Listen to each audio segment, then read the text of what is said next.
যুদ্ধ, দুর্ভিক্ষ কিংবা প্রাকৃতিক দুর্যোগ সবকিছুই যেন প্রতিযোগিতায় নেমেছে পৃথিবীকে উত্তপ্ত করতে।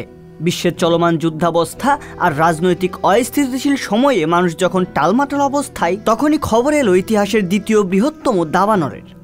ভয়ঙ্কর এই দাবানলে পুড়ছে মার্কিন যুক্তরাষ্ট্রের অঙ্গরাজ্য টেক্সাস। গরম আবহাওয়া ও জোরালো শুষ্ক বাতাসের কারণে দ্রুত এটি ছড়িয়ে পড়েছে প্রায় 10 লাখ একর জায়গায়। তাছাড়া এই দাবানল টেক্সাসের সীমানা পেরিয়ে পাশের অঙ্গরাজ্য ওকলাহোমাতেও ছড়িয়ে পড়েছে। এখন পর্যন্ত দাবানলে একজনের মৃত্যু হয়েছে বলে নিশ্চিত করেছে কর্তৃপক্ষ। বৃহস্পতিবার 29 ফেব্রুয়ারি এক প্রতিবেদনে এই তথ্য জানিয়েছে আন্তর্জাতিক গণমাধ্যম বিবিসি। সোমবার 26 ফেব্রুয়ারি বিকেল থেকে টেক্সাসের হাচিনসন কাউন্টিতে শুরু হয় এই দাবানল। পরে এর আগুন দ্রুতই আশেপাশের বিস্তীর্ণ এলাকায় ছড়িয়ে পড়ে এবং এটির তীব্রতা ক্রমেই নিয়ন্ত্রণের বাইরে চলে যাচ্ছে। ইতিমধ্যেই এই অঞ্চলে বসবাসরত বাসিন্দাদেরকে নিরাপদ আশ্রয়ে সরিয়ে নেওয়া হয়েছে। টেক্সাসের গভর্নর গ্রেগ অ্যাবট জারি করেছেন দুর্যোগ ঘোষণা। এখন পর্যন্ত সবচেয়ে বেশি ক্ষয়ক্ষতি হয়েছে হাচিনসন কাউন্টিতে। টেক্সাস A&M ফরেস্ট সার্ভিস জানিয়েছে, শুকনো ঘাস, উচ্চ তাপমাত্রা এবং প্রবল বাতাসের কারণে দ্রুত আগুন ছড়িয়ে পড়েছে।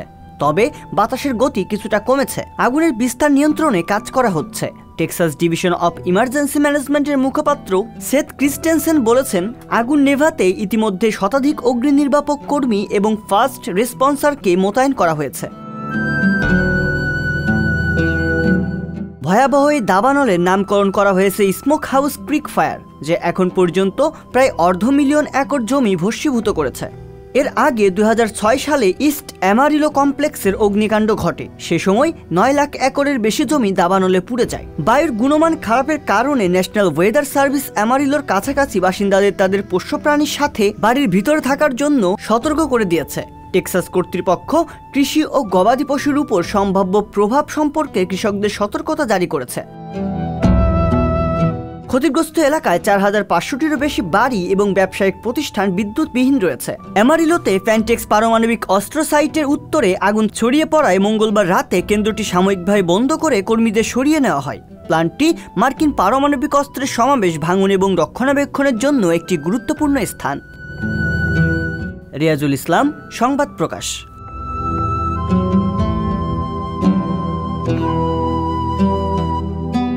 সংবাদ, ফিচার ও অনুষ্ঠানের জন্য ভিজিট করুন সংবাদ প্রকাশের ওয়েবসাইট এবং যুক্ত থাকুন ফেসবুক পেজ ও ইউটিউব চ্যানেলের সঙ্গে।